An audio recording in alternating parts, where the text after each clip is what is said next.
What's going on, everyone? We are about to get into Jordan Peterson for the first time.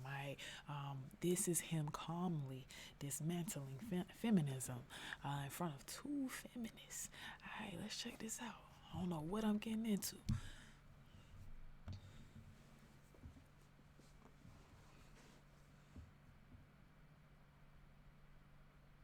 One of our guests of the day, the other one today, is a man you may recognise, or maybe you don't. Jordan Peterson has achieved that rare feat, becoming a global superstar academic. So how did he become so well known? He first came to national prominence in Canada in 2016 in a debate about new laws on gender identity. Bill C-16 made it an offence to refuse to call someone by their chosen gender pronoun. Jordan Peterson argued that this would infringe free speech, while some supporters of the bill said he was advocating prejudice. From there, his YouTube star took off, and he has now over 1 million subscribers. And his videos, where he talks everything from identity politics, which we've touched on, to the Bible, to Disney movies, have been viewed over 150 million times. What a wonderful way to start this journey on Jordan Peterson. I'm learning everything about him in this short piece of her introducing him. Wow. Dog is he a vet. He a vet in the game. Gosh, that's about the same number of viewers we have on this programme.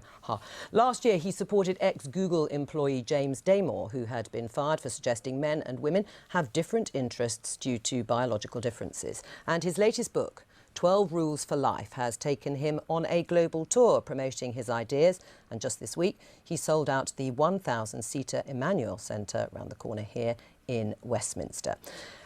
So, Jordan, you've done endless interviews. You've been publicising your book, and they've generated plenty of heated debate. No, I actually sold out the Apollo. It had 5,000 seats. All right, stop boasting. Do you think, though, because of the... Hey, you gotta respect.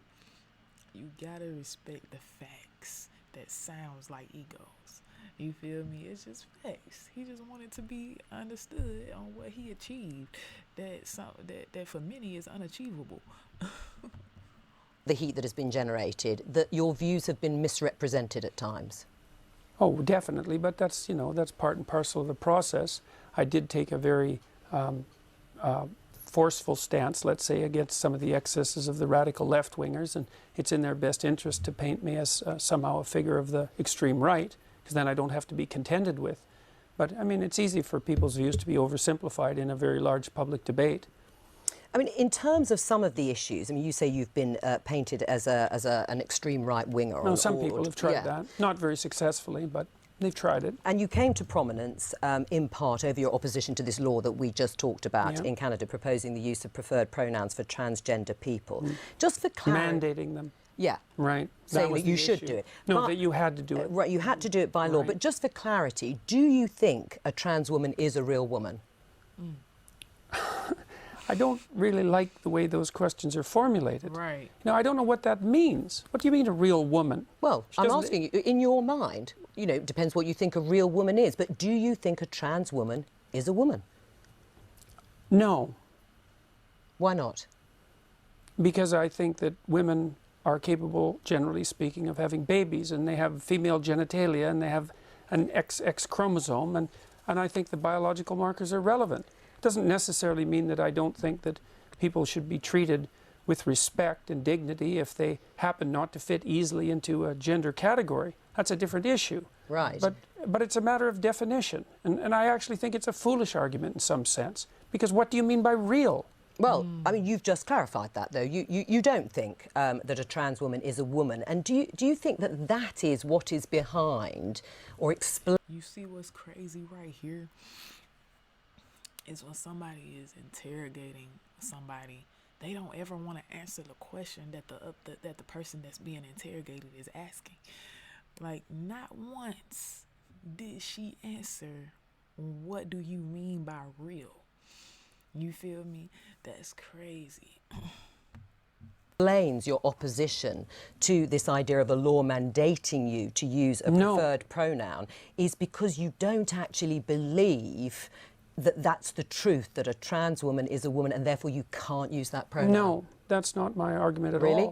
Yeah, really. My argument is that the government shouldn't compel voluntary speech. No, but I know what your argument is, and no, you've but made that's it very really clearly. But that's exactly it. There's but the motivation There's behind no motivation behind it. But you don't believe I wouldn't have put is a woman. everything on online in my life to take the stance I did unless I had thought that through very deeply. And I've thought it through very deeply. There aren't hidden motivations that have to do with some arbitrary prejudice against trans people. Okay. It's pure and simply this.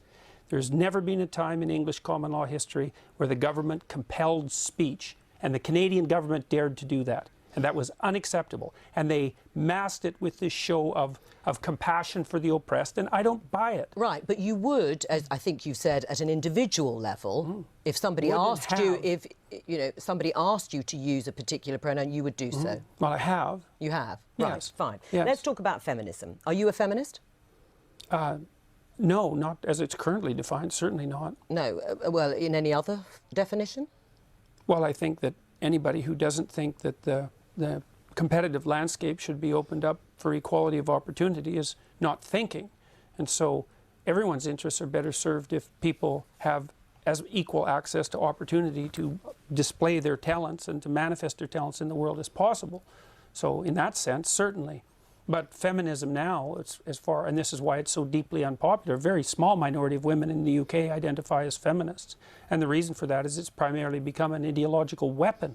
And it's an ideology that I detest, actually, the ideology that it's associated with, collectivist ideology. Right. I mean, OK, and that's your view about feminism. Aisha, are you a feminist? Oh, absolutely. I'm a very proud feminist. And when I was a special advisor in government, I worked on women and equality issues, and I was very proud, actually, of a piece of legislation I got on the statute book with my former boss, Harriet Harman, the Equality Act in 2010, which strengthened our anti-discrimination laws. And I fought very hard to get more women into public life, into the Labour Party. So right now, what I need y'all to do is comment below your definition of feminism, because already, I mean, I've heard about it, throughout a few years of my life. Never truly understood it. But even right here, right now, it seems like they're giving three different definitions of what feminism is to them. He gave the definition that he see from the world, and the definition that he would go for on based on himself. So technically we're dealing with 4 different definitions, and I truly don't know what it is.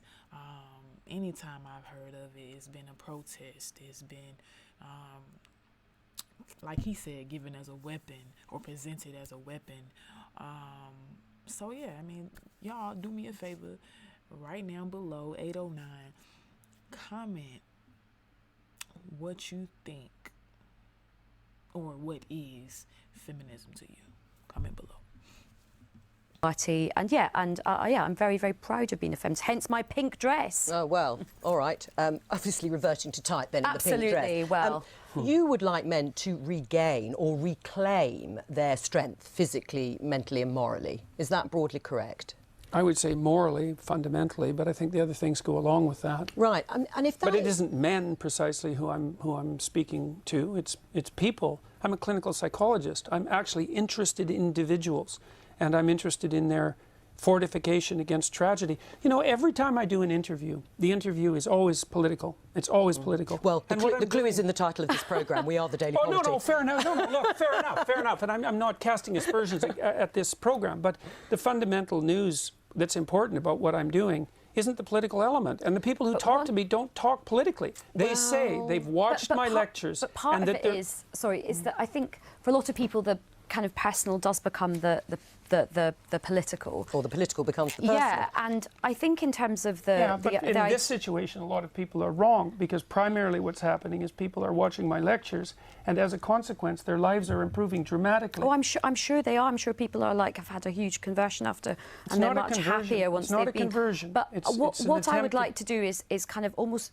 I think at the moment the discussion about feminism is very divisive, and sometimes it can sort of be like, okay, men have to lose and women have to gain. Actually, everybody has a lot to gain by greater equality. Now, whether you get the equality of outcome that you want, I think only time will tell. But certainly, equality of opportunity is very important. And actually, we can agree on that. a lot of men would benefit from that. So I think a lot of men are having a lot of crises at the moment in terms of mental health, suicide issues, their own sense of identity, because I think some of the stereotypes put on men are quite limiting for them as well. I think they make men quite unhappy as well. The devil's in the details with regards to equality, because I'm an advocate of equality of opportunity, but and I think outcomes. the idea outcomes, that's an appalling doctrine. Why? All right. Well, hang on. Because you have to produce an unbelievable. Dang, do you see how he gets so frustrated, but he still keep his, you know what I'm saying? He get frustrated at certain things, and I mean, I honestly understand him, because he doesn't just answer a question without giving two sides to it, and I think that's what's dope about him. And he definitely always gives a detailed answer when he's not being interrupted. And I'm guilty of being an interrupter. However, he's definitely been interrupted multiple times. Unbelievably potent bureaucracy to make the ever greater and ever finer distinctions that are necessary to enforce equality of outcome. How many group differences are you going to equalize across? Is it just gender and sex? How many genders? No, so gender and ethnicity? How many genders? I think how many what ethnicities? How many races? We'll let Aisha answer. I think what people are trying to do with this, and certainly as somebody who has looked to sought to sort of do this myself, I think you set yourself ambitions for what you would like to see, and then you try and remove as many of the structural barriers and obstacles. So you try and create that fair crack of the whip and that equality of opportunity to see where you get to with the outcomes. That's now, fine. we are in very early stages. It's only 100 years since women got the vote in this country. We have had a long established patriarchal society and set up for a long time in the world, in this country. So I think we have a long way to go to see where it plays out. There is no country in the world where we really do have gender equality properly yet, in terms of real decision making and real Some of the power. Scandinavian countries, maybe? But they're still not quite there, and I think you've spoken a lot about this. There's still a way to go in Scandinavia. Things are not perfect in Scandinavia. I haven't spoken about that specifically. I've spoken about. You spoke about the right stuff yesterday. You talked about the Scandinavia. Well, I've spoken about the fact that, see, one of the things that's happened in the analysis of the differences between men and women is that the social constructionist claim is that the differences are socially constructed, right? Is that it's a consequence of environment that men and women differ. But what the scientific literature indicates is that as cultures become more egalitarian, like they have in Scandinavia, the differences between men and women actually increase rather than decreasing, which is a direct repost to the social constructionist view. So they just deny all that. The biggest differences in the world in interest and temperament are between Scandinavian men and women. It's exactly the opposite of what everyone predicted. Can I just pick up on one thing you said a little earlier in the interview, which you said it's the moral guidance that you are focused on. You think that is particularly important. How do you square that with the behaviour of perhaps arguably, a prominent alpha male president of the United States, Donald Trump? When his behaviour, he is accused of having an affair with a porn star when his wife was pregnant. How does that fit with morally reclaiming?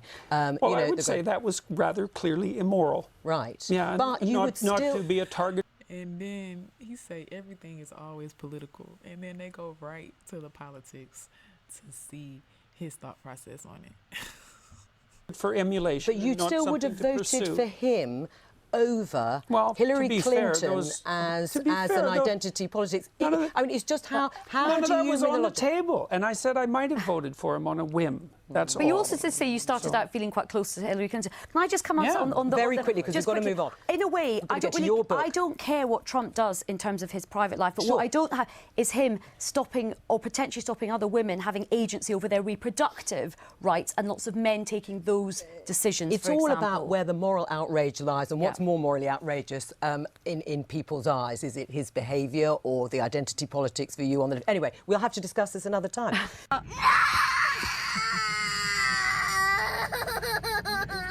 Jace, what do you think? Hey, that was interesting. I am your girl VCoop. Down peace in VCoop to be exact. Make sure you like, comment, share, subscribe, all that good stuff, man. Check out the video that's popping up on my screen right now. Also, come over to the Coop Troop Live every single day except Sunday, 2:30 to 4:30 p.m. Eastern Time Zone. All right. Till next time. Thank you for joining.